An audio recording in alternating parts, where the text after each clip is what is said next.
아멘. 하나님께 영광의 박수 올리겠습니다. 네, 샬롬과 하비 그리고 청지기 1속과 2속의 귀한 찬양 감사합니다. 특별히 오늘 하비와 샬롬이 통한 것 같습니다. 네, 주께 가까이. 네, 가까이 가는 이 가사가 맞았는데 이렇게 안 통한 척 하시죠? 네. 자, 하나님께서 이 모든 찬양의 고백을 우리 모든 공동체의 귀한 고백으로 받으신 줄 믿습니다. 여러분, 벌써 12월이 되었습니다. 오늘은 특별히 대림절 첫 주로 설교 후에는 성찬식도 함께 나누게 되는데요.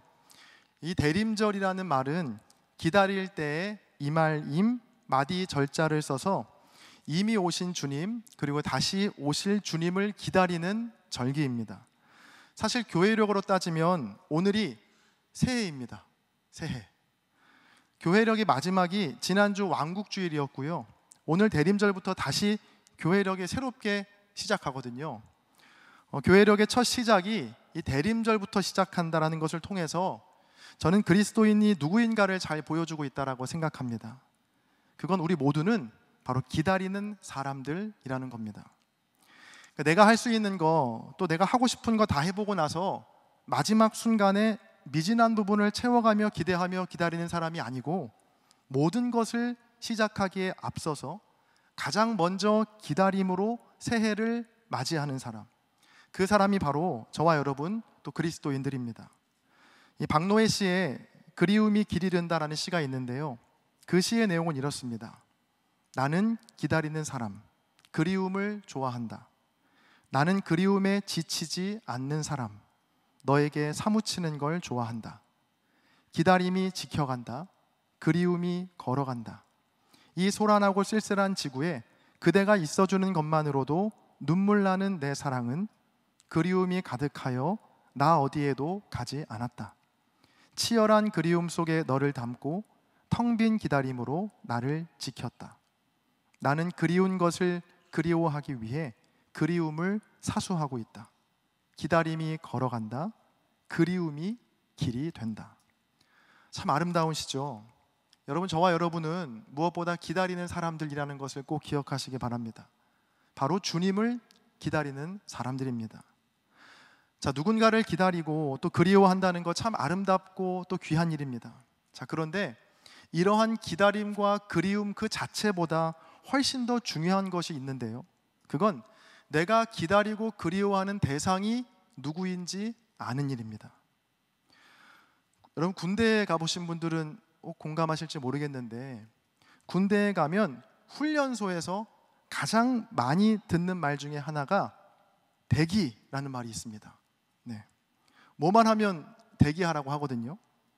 지금은 조금 달라졌을지 모르겠지만 제가 군대 생활할 때만 해도 훈련소에 가면 대기, 대기, 이런 대기라는 말을 하루에도 수십 번씩 들었습니다. 왜 기다리는지, 누구를 기다리는지, 언제까지 기다리는지 설명해 주지 않고요, 그냥 무조건 대기라고만 하거든요. 자, 이렇게 아무것도 모르는 상태로 그냥 무작정 그 자리에 대기하고 있는 겁니다. 여러분, 이러한 대기는 우리가 고백하는 기다림과는 결이 많이 다르겠죠. 대림절을 맞아서 제가 어떤 말씀을 나눠야 할까 참 많은 고민과 기도를 하다가 오늘 본문 이사야서에 있는 이 4편의 종의 노래를 나누기로 결심했습니다. 우리는 바로 그냥 대기하는 사람들이 아니고 기다리는 사람들이거든요. 그래서 우리가 기다리는 주님이 도대체 어떤 분이신지를 이 4번에 걸쳐서 여러분과 함께 말씀을 나누고자 합니다. 아마 이 4번을 다 마치면 2025년 1월 5일 주일에 이 4번째 말씀을 나누게 될 것 같은데요, 그래서 더 의미 있는 것 같습니다. 이 교회력으로 새해인 오늘 시작해서 또 우리 달력으로 새해인 1월 5일에 맞춰지는 이 4번의 시간을 통해서 여러분, 주님이 어떤 분이신지 말씀을 통해 깨닫고 2025년 새해를 주님을 기다리며 맞이하는 저와 여러분 모두가 되기를 간절히 바랍니다. 자, 오늘은 그중 4편의 종의 노래 중에 이 첫 번째 종의 노래입니다. 자, 본문 1절을 같이 한번 읽어보겠습니다. 함께 읽습니다. 시작. 내가 붙드는 나의 종, 내 마음에 기뻐하는 자, 곧 내가 택한 사람을 보라. 내가 나의 영을 그에게 주었은즉 그가 이방의 정의를 베풀리라. 아멘. 하나님께서 이사야 선지자를 통해 말씀하시죠. 내가 붙드는 나의 종, 내 마음에 기뻐하는 자, 곧 내가 택한 사람을 보라. 여기에 나오는 이 종은요, 바로 메시아, 즉 예수 그리스도를 가리키는데요, 그 종이 하는 일이 무엇인지 오늘 말씀에 반복적으로 등장하는 단어 하나가 있습니다. 혹시 눈치채셨나요? 바로 정의라는 단어입니다. 자, 1절에 보시면 정의를 베풀리라, 3절에 보시면 정의를 시행할 것이며, 또 4절에 보시면 정의를 세우기에 이르리니. 자, 이 4절밖에 되지 않는 이 짧은 종의 노래, 첫 번째 종의 노래 중에 무려 3번에 걸쳐서 정의, 정의, 정의가 나오고 있습니다. 자, 그래서 오늘 말씀의 제목도 종의 노래 정의라고 한번 정해봤는데요, 여러분 지금부터 조금 더 집중이 필요합니다. 너무 설명이 길어지거나 어려워지지 않도록 제가 나름 최대한 노력을 많이 했는데, 저만 혼자 노력해서 되는 건 아니고요, 여러분의 노력도 필요합니다. 자, 여러분 먼저 정의하면 무엇이 떠오르시나요? 저는 가장 먼저 이게 떠오르더라고요. 마이클 샌델의 정의란 무엇인가 라는 책이 먼저 떠오르더라고요. 그러니까 어떤 분이 이 마이클 샌델의 정의란 무엇인가라는 책을 한 문장으로 정리한 분이 계세요. 그러니까 제가 그 문장을 보고 무릎을 탁 쳤는데 아마 읽어보신 분들은 공감하실 거예요. 그분은 이 마이클 샌델의 정의란 무엇인가를 이렇게 정리했습니다. 정의란 정의할 수 없다. 와. 또 정의하면 히어로들이 등장하는 이 저스티스 리그, 이런 것도 좀 떠오르는 것 같아요.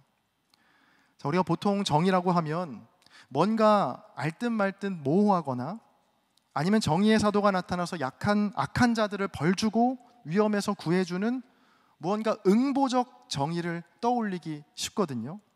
자, 그런데 오늘 말씀에 나오는 정의는요, 이런 정의와는 조금 다른 뜻입니다. 자, 오늘 본문의 정의라고 번역된 단어를 히브리어로 보면 미슈파트라는 단어를 쓰고 있는데, 이 미슈파트는요, 이 성경 속에서 응보적 정의가 아니고 회복적 정의의 의미로 많이 쓰이고 있습니다. 조금만 더 설명을 이어가면 약하고 힘이 없는 사람들의 회복을 말하는데, 단순히 개인적으로 내가 연민의 마음으로 돕는 것을 넘어서 법이나 제도 등의 사회적 구조를 바꾸는 것을 미슈파트, 바로 정의라고 합니다. 자, 실제 성경에 있는 예들을 제가 한번 가져와 봤어요. 먼저 신명기 10장 18절입니다. 고아와 과부를 위하여 정의, 미슈파트를 행하시며 나그네를 사랑하여 그에게 떡과 옷을 주시나니. 다음으로 욥기 19장 7절입니다. 내가 폭행을 당한다고 부르짖으나 응답이 없고 도움을 간구하였으나 정의, 미슈파트가 없구나. 마지막으로 시편 140편 12절입니다. 내가 알거니와 여호와는 고난당하는 자를 변호해 주시며 궁핍한 자에게 정의, 미슈파트를 베푸시리이다. 자, 성경이 말하는 정의, 즉 미슈파트가 어떤 느낌인지 조금 이제 감이 오시죠? 이 미슈파트라는 단어가요, 구약 성경에 406회나 기록되어 있습니다. 하나님이 얼마나 정의에 관심이 많으신지를 알 수 있는 대목이죠. 오늘 본문에서도 여호와의 종이 정의, 즉 미슈파트를 베풀 것이라고 말하는데, 자, 여기에서 중요한 건 그 정의를 베푸는 대상이 참 놀랍고 신기합니다. 1절에 보시면 바로 이방의 정의를 베풀리라 라고 나오거든요. 자, 여기에서 한번 우리는 놀라야 합니다. 이 회복적 정의를 베풀 대상이 이방인이라니. 자, 여기에서 왜 예수님 당시에 유대 지도자들과 예수님이 그렇게 끊임없이 부딪혔는지 그 이유가 밝혀집니다. 예수님 당시에 유대 지도자들은 이방인들은 짐승만도 못한 존재로 여겼거든요. 그러니까 이방인들은 회복적 정의의 대상이 아니라 응보적 정의, 그 존재 자체가 저주를 받고 심판을 받아야 하는 대상으로 그들을 여긴 거예요. 자, 그런데 예수님은 그들과는 정반대였죠. 당시 이방인이라 불리던 사마리아인을 찾아가서 예수님은 그들을 치유하시고 회복시키셨거든요. 2주 전에 이 추수감사절 설교에서 여러분 고침받은 10명의 나병 환자 중에 유일하게 예수님께 돌아온 한 명의 나병 환자, 그 사람이 바로 사마리아 사람, 이방인이었거든요. 누가복음 17장 16절과 18절을 한번 보세요. 예수의 발 아래에 엎드려 감사하니 그는 사마리아 사람이라. 이 이방인 외에는 하나님께 영광을 돌리러 돌아온 자가 없느냐 하시고.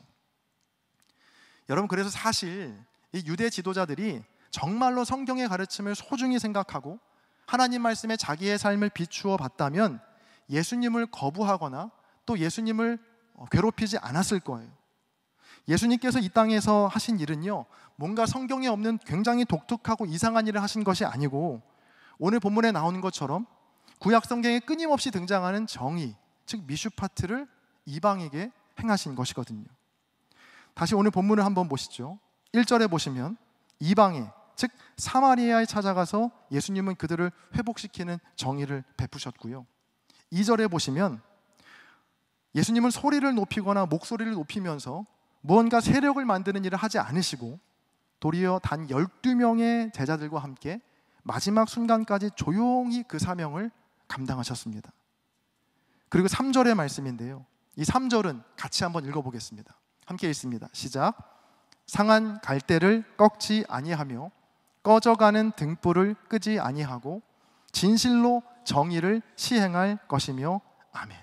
자, 여기에서 상한 갈대와 꺼져가는 등불이란 위태롭고 쓸모없어 보이는 인생을 뜻합니다. 여러분, 갈대가 상하면 꺾어야 하고요, 또 꺼져가는 등불이 있으면 그것을 다른 등불로 교체하거나 빨리 끄는 일이 더 효과적인 방법입니다. 자, 그러나 이 땅에 하나님의 종으로 오신 주님은 그렇게 하지 않으신다는 겁니다. 누가 봐도 위태롭고 쓸모없어 보이는 인생들을 꺾어버리시거나 끄지 않으시고 그 모습 그대로 받아주시고 사랑해 주신다는 겁니다. 자, 그리고 그런 사랑과 정의를 언제까지 행하시는가? 마지막 4절의 말씀 같이 한번 읽어보겠습니다. 시작. 그는 쇠하지 아니하며 낙담하지 아니하고 세상에 정의를 세우기에 이르리니 섬들이 그 교훈을 앙망하리라. 아멘. 같은 본문을 공동번역 성경은 이렇게 옮기고 있습니다. 그는 기가 꺾여 용기를 잃는 일 없이 끝까지 바른 인생길을 세상에 펴리라. 이러한 예수님의 사랑과 정의는요, 죽음 앞에서도 꺾이지 않았거든요. 십자가의 죽으심 앞에서도 주님은 용기를 잃지 않으시고 마침내 모든 인생들을 위해서 죽으시고 다시 사심으로 온 세상에 정의를 베푸셨습니다. 그것이 바로 우리가 믿고 기다리는 예수 그리스도입니다. 여러분, 이러한 주님을 기다리고 또 우리의 삶도 이런 주님의 모습을 닮아서 우리 삶 가운데 하나님의 종된 삶을 살아야 할 줄로 믿습니다. 제가 한 책에서 재미있는 글을 읽었는데요, 대한민국이 평등사회라는 겁니다. 동의하십니까? 평등사회? 자, 그런데 여기에서 말하는 평등사회는요, 우리가 생각하는 그 평평할 평의 무리등자가 아니고 바로 집의 평수와 그리고 등수를 뜻한다고 합니다. 자, 평등사회는 곧 평수, 등수, 사회라는 겁니다. 자, 그거를 읽는 즉시 고개가 끄덕여졌습니다. 어떤 사람을 판단하는 기준이 평수와 등수라는 겁니다. 집이 몇 평인지 그리고 등수가 몇 등인지에 따라 그 사람을 다르게 대한다는 겁니다. 한 사람 한 사람을 하나님의 형상인 것만으로 그 가치와 존엄을 지켜주는 것이 아니라 그 사람이 살고 있는 집의 평수와 그 사람이 몇 등을 했냐에 따라 그 사람을 대하는 눈빛과 태도가 달라진다라는 것이죠. 자, 사실 이러한 일들은요, 오늘 갑자기 일어난 건 아니었고 사실 예수님 시대 때도 똑같았습니다. 그러니까 물론 그때는 지금처럼 평수와 등수로 사람을 가르진 않았고 그것이 질병과 핏줄 그리고 가난으로 이름이 바뀌어서 나타났죠. 예수님 당시에 병에 걸리면 하나님께 저주를 받은 것이니 격리하고 분리시켰고요, 또 이방인의 핏줄로 태어나면 그는 짐승만도 못한 존재라고 업신여겼습니다. 또 그가 가난하게 살면 그도 역시 하나님의 벌을 받은 것이라고 생각하면서 그를 함부로 대했죠. 여러분, 그러한 시대 속에서 주님이 하신 일이 무엇이었죠? 바로 병에 걸린 자들, 이방인과 가난한 자들을 찾아가셔서 그들을 만지시고 치유하신 정의를 베푸신 겁니다. 요한복음 11장에 보면 주님은 병에 걸린 자에게 이 병이 하나님의 영광을 위함이라고 놀라운 말씀을 전해주시고, 누가복음 6장에 보시면 가난한 자들에게는 그 가난이 하나님의 벌 때문이 아니고 하나님 나라가 도리어 너희에게 임했다. 그것이 복이다 라고 말씀하시거든요. 인문학자이자 작가인 김경집 교수는 그의 책에서 이렇게 말했습니다. 조금 내용이 길지만 중요하기 때문에 제가 한번 읽어보겠습니다. 한번 잘 들어보세요. 대림절은 단순히 예수님의 탄생을 기다리는 시간이 아니다. 다시는 예수님의 탄생을 외면하거나 모르고 지나가는 어리석음을 되풀이하지 않기 위한 자각과 성찰의 시간이다. 적어도 그 시간만이라도 정신을 똑바로 차리고 세상을 올바른 시선으로 바라보아야 할 기회다. 예수님의 탄생은 2000여 년 전 베들레헴에서만 일어난 이례적 사건이 아니다. 언제고 예수님은 세상에 태어나신다. 처음에 마국간에서 태어나신 것처럼 세상의 가장 가난하고 힘없는 곳으로 찾아오신다. 연례 행사처럼 성탄절 즈음만 불우이웃을 찾아 마음을 전하는 것에 그칠 것이 아니다. 그런 이들이 살아가는 조건을 개선해야 하고 사회의 구조적 모순을 바로 잡아야 한다. 우리의 탐욕을 거두고 불의에 눈 감는 비겁을 버려야 가능한 일이다. 여러분, 대림절 첫 주를 맞이해서 이사야서에 기록된 첫 번째 종의 노래를 함께 살펴봤습니다. 하나님의 종으로 이 땅에 오신 예수님은 예언의 말씀 그대로 상한 갈대와 꺼져가는 등불과 같은 인생을 소중히 여기시면서 죄인이라 불리던 이방인과 병들고 가난한 자들에게 정의를 베푸셨습니다. 그들을 다르게 대하지 않으시고 한 명 한 명 하나님의 형상으로 똑같이 존귀하게 대하셨다는 겁니다. 여러분, 오늘 우리가 그리고 지금 내가 기다리는 주님은 어떤 주님이십니까? 혹시 뭐 정의와 공의 그런 건 모르겠고 그저 내 집에 평수를 늘려주고 내 등수를 높여주기만을 바라는 마음이 혹 있었다면 여러분, 그건 주님을 기다리는 것이 아니고 그저 언젠가 로또처럼 찾아올 부귀와 성공을 위해 하염없이 대기하고 있는 것일 뿐임을 여러분 꼭 기억하시기를 바랍니다. 이 기다림의 절기인 대림절에 이방인에게 정의를 베푸시는 주님, 상한 갈대와 꺼져가는 심지를 소중히 여겨주시는 정의의 주님, 여러분 그러한 주님을 기다리시고 또 그 주님을 닮아서 이 땅에 하나님의 정의를 세워가는 저와 여러분 모두가 되시기를 주님의 이름으로 간절히 축원합니다. 자, 이제 성찬식을 거행할 텐데요, 우리 잠시 눈을 감고 우리 주님의 살과 피를 받을 때 주님의 사랑이 또 주님의 정의가 내 안에 충만하게 하여 주옵소서 라고 잠시 기도하시면서 주님의 성찬으로 나아가겠습니다. 함께 조용한 기도 드리시겠습니다.